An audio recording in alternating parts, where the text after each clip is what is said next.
Muy buenas noches, bienvenidos a Contexto Global de France 24. Yo soy Elena Lozano y todo lo que verá a continuación es noticia. Iniciamos. El USS Gerald Ford partirá muy pronto desde las costas de Venezuela a Medio Oriente. Donald Trump hizo el anuncio de un segundo portaaviones en medio de las crecientes tensiones con Irán y las amenazas del mandatario de graves consecuencias si Teherán no cede en su programa nuclear. Colombia da marcha atrás al mayor aumento del salario mínimo registrado en el país. El Consejo de Estado ordenó la suspensión temporal del 23,7% para 2026, decretado por el gobierno de Gustavo Petro. Ahora el Ejecutivo tendrá 8 días para expedir un nuevo decreto. En sesión extraordinaria, el Congreso de Perú debatirá y votará el próximo martes para decidir si retira del cargo a José Gerí. El presidente interino es acusado de supuesto tráfico de influencias, contrataciones a modo y encuentros semiclandestinos con contratistas chinos. Tenemos reporte desde Lima. En nuestra sección de cultura hablaremos de 2 estrenos cinematográficos: Cumbres Borrascosas, la nueva adaptación de la célebre novela de Emily Brontë, protagonizada por el dúo de superestrellas Margot Robbie y Jacob Elordi, quienes interpretan a estos míticos personajes devorados por la pasión y por la venganza, y Kill Bill, The Whole Bloody Affair, la versión completa de la epopeya de venganza de Quentin Tarantino, tal y como el director estadounidense la había concebido originalmente. Conversaremos con nuestra colega especializada en temas culturales, Lea Juré. Y en economía hablaremos del drástico y repentino desplome del Bitcoin. La criptomoneda más grande ahora está lejos de su pico de los $100,000 que alcanzó a finales del año pasado. Hoy Juan Pablo Lucumí, junto a sus invitados, responde a la pregunta ¿por qué cayó la criptodivisa y quiénes ganan y pierden en este panorama?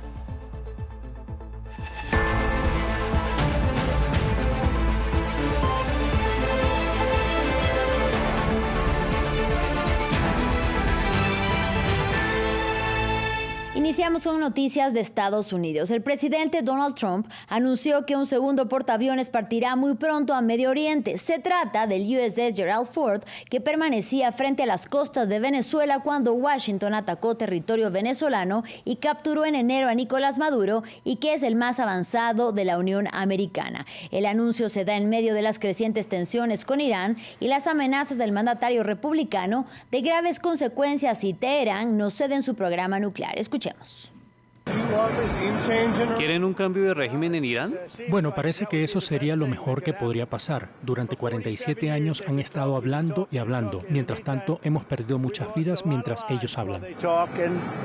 En Colombia, el Consejo de Estado suspendió provisionalmente el alza del 23,7% para el salario mínimo en 2026. El presidente Gustavo Petro rechazó la medida, si bien ha asegurado que acatará la decisión, al tiempo que ha hecho un llamado al pueblo trabajador a expresarse sobre este asunto. El Ejecutivo tendrá 8 días para expedir un decreto transitorio, mientras los tribunales deciden sobre el fondo de la medida que desató el rechazo del sector empresarial.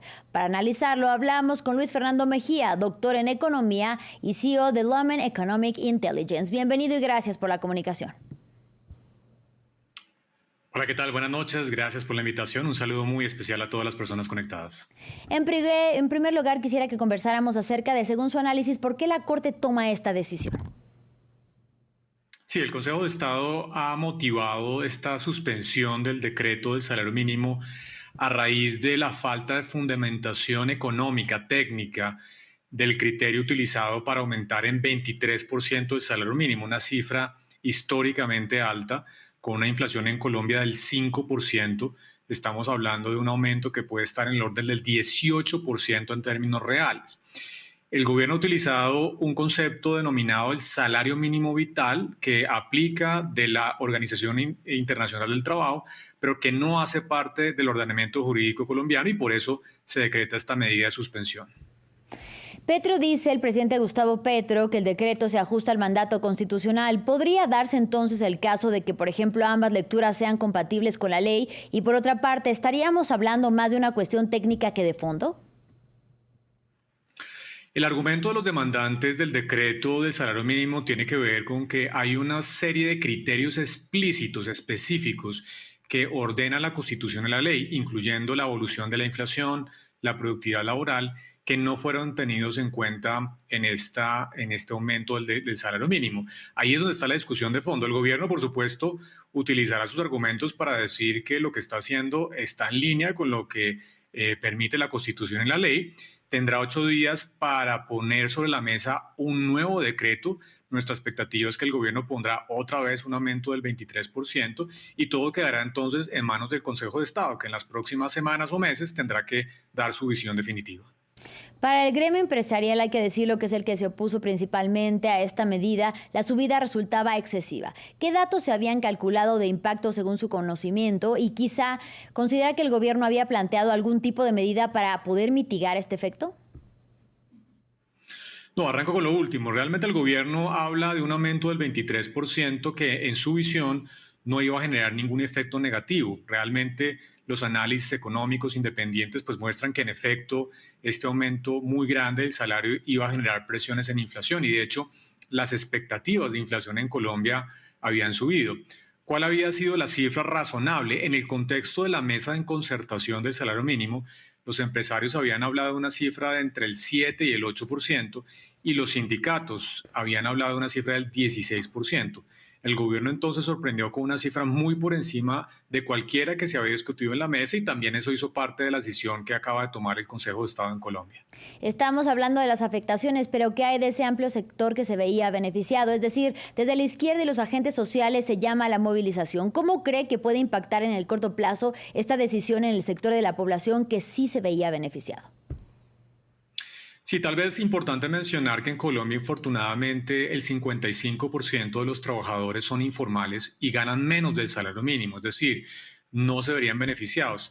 De los casi 23 millones de colombianos que están trabajando, ocupados actualmente, solamente cerca de 2 millones ganan un salario mínimo, así que estamos hablando de cerca del 10% de los ocupados. El resto realmente no tenían ningún beneficio. Pero por supuesto políticamente va a ser muy rentable para el gobierno utilizar esto como una bandera frente a sus votantes, frente a sus bases de votación, especialmente en el contexto además de una campaña política. En el mes de marzo tenemos elecciones para el Congreso de la República y en los meses de mayo y junio para la presidencia. Así que esta medida no solamente tiene implicaciones económicas, sino también, por supuesto, implicaciones políticas importantes. Justamente usted habla de implicaciones políticas para el gobierno, es decir, para el oficialismo. ¿Qué hay, por ejemplo, para los candidatos que más bien podrían tomar esta medida o esta decisión de cara a las elecciones legislativas y presidenciales como un ofrecimiento también para sus votantes? Así es, yo creo que esta es una buena noticia al final de cuentas para el gobierno y para los candidatos del oficialismo, del pacto histórico que es el partido de gobierno, porque, digamos, le da aún más réditos a esta visión según la cual las cortes y los estamentos económicos y jurídicos del país se oponen a beneficiar a los trabajadores. Así que es un argumento muy poderoso desde el punto de vista político que seguramente dará réditos importantes en materia electoral. De hecho, esta mañana estaban preguntando a los candidatos opositores al gobierno sobre esta medida y naturalmente ninguno dijo que estaba de acuerdo con esto. Entonces, políticamente creo que va a ser muy rentable para el gobierno y seguramente, ratifico, tendrá implicaciones importantes en las elecciones de presidencia y también de Congreso de la República. Muchísimas gracias por su análisis a Luis Fernando Mejía. Gracias por la invitación. Feliz noche. Buenas noches.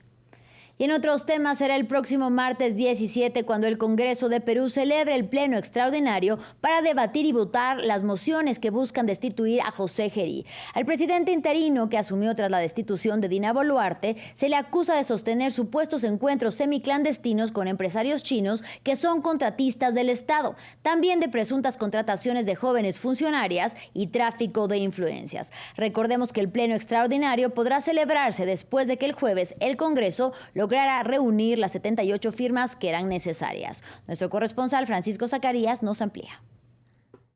El presidente del Congreso de Perú, Fernando Rospigliosi, convocó a sesión extraordinaria del Pleno del Parlamento el 17 de febrero para debatir y votar las 7 mociones de censura contra el presidente José Gerí. Las iniciativas están enlazadas en cuestionamientos referentes a la idoneidad política y ética del mandatario para continuar en el cargo. Se requiere una mayoría simple en los votos de los congresistas para aprobar algunas de las 7 mociones. El presidente del Parlamento, Fernando Rospigliosi, ha dicho que si Gerí es censurado, el Congreso nombrará nombrará entre los legisladores a un nuevo presidente, quien gobernará interinamente el Perú. Muchos esperan que la gestión dure hasta el 28 de julio de 2026, pero esta ha sido una jornada más que complicada para José Gerí, porque horas antes la Fiscalía acumuló una segunda investigación contra el mandatario, esta vez por el presunto delito contra la administración pública en la modalidad de tráfico de influencias, debido a la contratación de mujeres jóvenes, luego de sostener reuniones nocturnas con Gerí en el Palacio de Gobierno. La indagación del Ministerio Público trata de precisar si es que el gobernante habría ejercido influencia sobre funcionarios para la contratación de 9 personas en el despacho presidencial y otras 2 en diferentes áreas del Estado. La diligencia está programada para el 2 de marzo en el Palacio de Gobierno y en caso que el Congreso lo censure, José Gerí, sin la inmunidad presidencial, tendrá que acudir a la Fiscalía.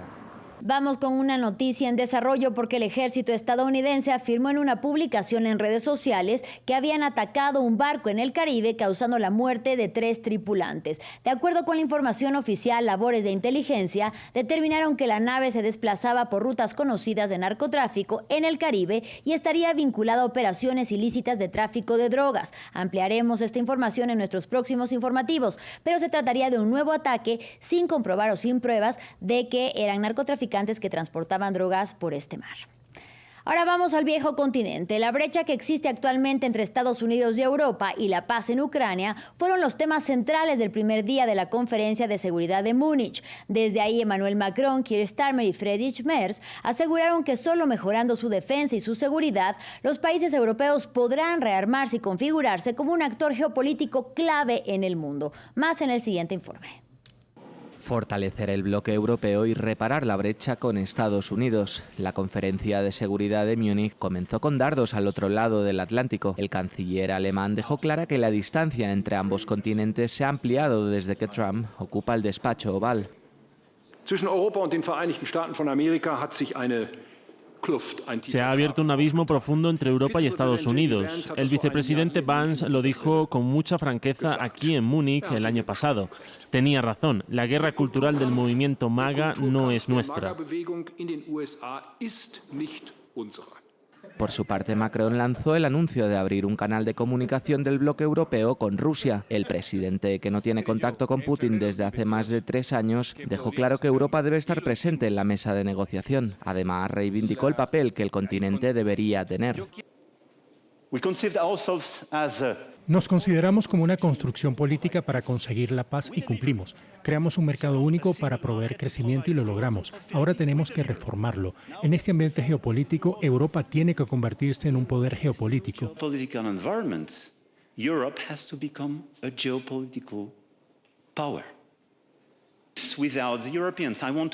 Ninguna paz sin los europeos puede ser posible. Sin ellos no habrá paz en la mesa.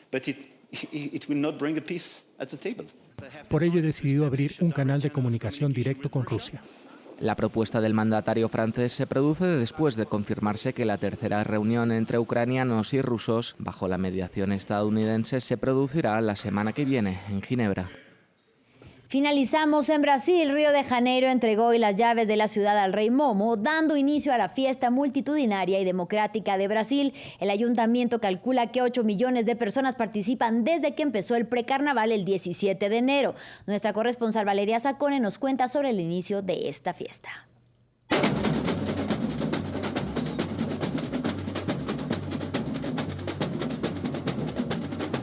Ya es carnaval en Río de Janeiro y hoy es la primera de las 5 noches de desfiles aquí en el Sambódromo, en la pasarela de la Samba, donde se presentarán en total 27 escuelas. Hoy es la vez de las escuelas de la Serie Oro, es decir, de la Serie B, las escuelas que aspiran a subir de división y como siempre hay mucha expectativa y mucho entusiasmo.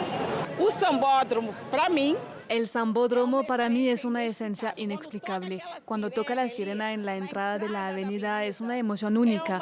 Y para quien nunca probó esta emoción, vengan, participen junto a nosotros. Venga, participe conosco. El Ayuntamiento de Río de Janeiro estima que habrá 8 millones de personas en este carnaval, de ellos 2 millones de turistas nacionales y extranjeros, un 8% más que el año pasado, como las turistas francesas que están a mi espalda y que van a bailar samba durante el desfile de una de las escuelas de Río.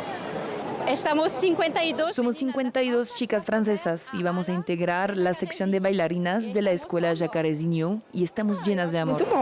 Me parece que está muy bien que haya cada vez más gente de afuera conociendo nuestro carnaval. Pero el carnaval no es solo diversión. Se espera que la ciudad ingrese este año 1.150 millones de dólares en un año marcado por un récord de turistas extranjeros en Río de Janeiro. Es tiempo de cultura en France 24. Y para ello saludo con muchísimo gusto en el estudio a Lea Aurel. Bienvenida, Lea. Buenas noches, Elena, ¿cómo estás? Bien, pues como cada semana vamos a actualizar las últimas noticias, pero también a dar recomendaciones, y para ello vamos a iniciar hablando del estreno de Cumbres Borrascosas, esta nueva adaptación de la gran pantalla a la célebre novela de Émile Brontë, escrita en el siglo XIX ya.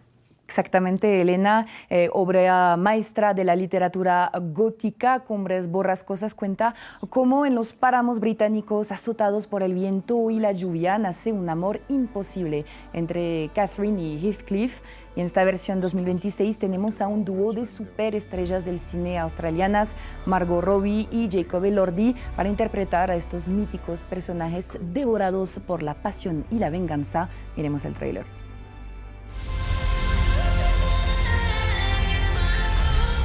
You think it would stop me?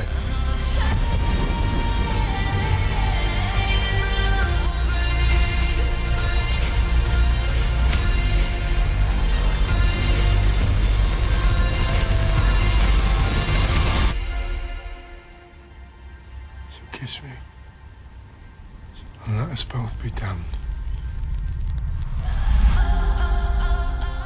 Y entonces, Lea, después de haber visto el tráiler, ¿nos puedes decir que Cumbres Borrascosas logró esa promesa de ser una versión modernizada y también completamente pasional? Honestamente, Elena, tengo que admitir que es un poquito una catástrofe esta película. Hay algunos puntos que pueden ser rescatados: la música de John Cale y Charlie XCX, el diseño de producción de Susie Davis y sobre todo el espectacular vestuario a cargo de Jacqueline Duran. Pero una película no solamente puede ser estética visualmente, y lamentablemente en este caso, a pesar de un elenco que no da ninguna mala interpretación, el filme resulta bastante vacío. La película ha sido editada un poquito como un videoclip o como una publicidad para un perfume y no como un largometraje de cine. Hay poca química entre Margot Robbie y Jacob Elordi y es difícil, bien difícil empatizar con sus personajes tóxicos y superficiales. Además, la atmósfera termina siendo falsamente erótica, bastante kitsch, con momentos forzados y escenas a veces ridículas e incluso incómodas, así que les recomiendo más bien mirar las dos primeras películas de esta directora de cine, Emerald Fennell. Se trata de Promising Young Woman, excelente largometraje, y también Saltburn, un poquito más controvertido, pero también a mí me pareció súper interesante. Y están, además de esas dos películas, las otras adaptaciones de Cumbres Borrascosas, sobre todo la de Andrea Arnold de 2011, que les recomiendo totalmente. Bueno, dicho esto, Lea, tú nos querías hablar de otro estreno. Estamos en este caso refiriéndonos a Kill Bill, The Whole Bloody Affair, la versión que realmente el director Quentin Tarantino quería transmitir. Sí, Elena, más de 20 años después se puede ver en las salas de cine los volúmenes 1 y 2 de Kill Bill juntos, tal y como Quentin Tarantino lo había concebido originalmente. Es una experiencia que incluye una nueva secuencia de anime nunca antes vista y que dura pues más de 4 horas. Es bastante largo, pero vale indudablemente la pena hacer el esfuerzo para lo que sigue siendo una de las mejores sagas de venganza de la historia del cine. Miremos el trailer.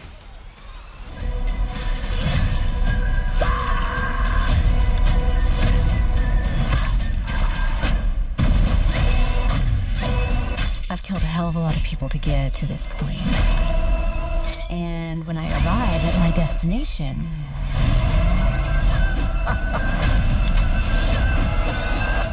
I am going to kill ill.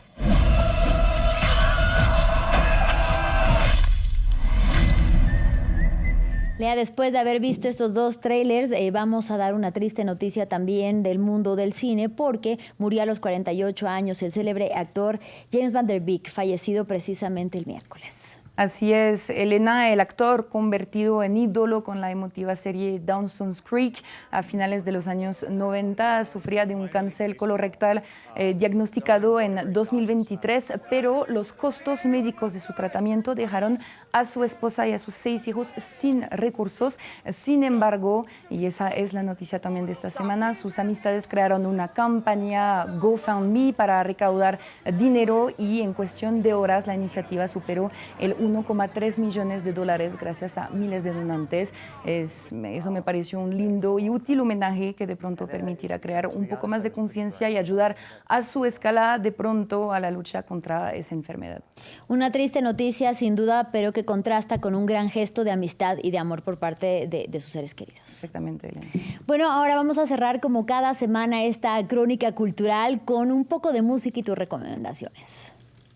Sí, Elena, pues quería aprovechar el hecho de que este viernes se celebró la gala de las victorias de la música en Francia, en la ciudad de París, y pues durante esta gran celebración de la música francófona, porque no solamente habían seleccionados dentro de esa gala artistas franceses, quería aprovechar para destacar los 3 artistas que para mí hay que seguir desde cerca, empezando con Ino Casablanca. Es un rapero franco-marroquí y según mi punto de vista pues tenía que haber ganado el premio a Revelación Masculina del Año. Lamentablemente no fue el caso, pero igual lo vimos performar durante esta noche en la escena de las victorias de la música en París, y les aconsejo obviamente su segundo EP que se llama Extasia. Y otra artista que esta vez sí ganó durante esta gala de las victorias de la música 2026,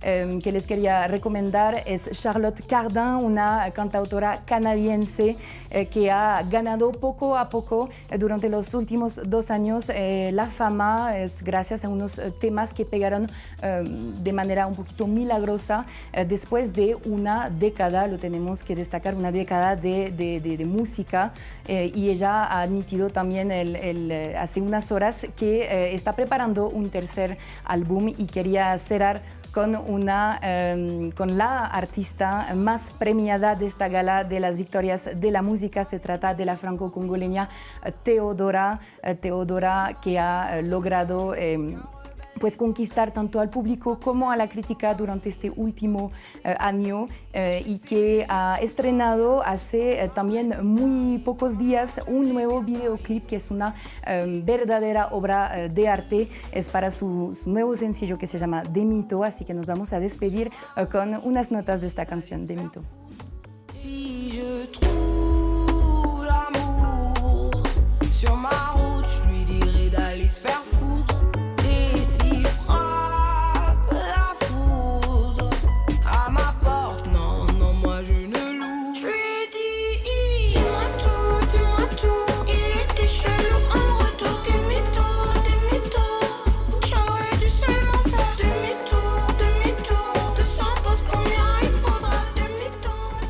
Lea, muchísimas gracias como siempre por las recomendaciones culturales y cinematográficas. Gracias a ti, Elena, y espero que este fin de semana vas a seguir mi consejo y escuchar sobre todo a Teodora, que yo sé que va a ser una artista que te va a gustar. Claro que sí, Lea, así lo vamos a hacer. Feliz fin de semana. Y también feliz fin de semana para ustedes, pero antes los vamos a dejar con economía. Juan Pablo Lucumí tiene los datos y las cifras. Hasta la próxima.